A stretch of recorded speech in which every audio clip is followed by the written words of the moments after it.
Šodien es jums izstāstīšu, kā prognozēt gāzes cenas, izmantojot noliktavu datus un izmantojot laika prognozes. Bet pagaidiet, pirms jūs šķirat tālāk, es saprotu, ko jūs domājat. Es šo tēmu izskaidrošu maksimāli vienkārši un visiem saprotam. Vienkāršākais no visa ir, kā izmantot noliktavu datus. Tad, ja noliktavas ir tukšas, tad ir potenciāli cenām kāpt, jo mums nav tā resursa, mums viņiem visiem vajag viņu.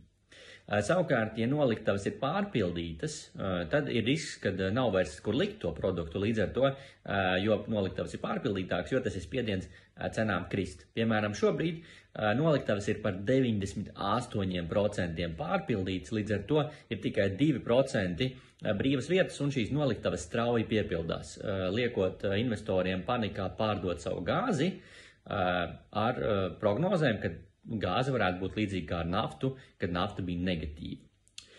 Otra lieta ir, kā izmantot laika prognozes, lai tātad prognozētu, kā mainīsies šīs te noliktavu dati.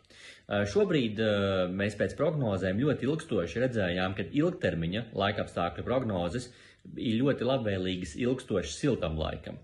Īstermiņa prognozes šobrīd ir tādas dažādas.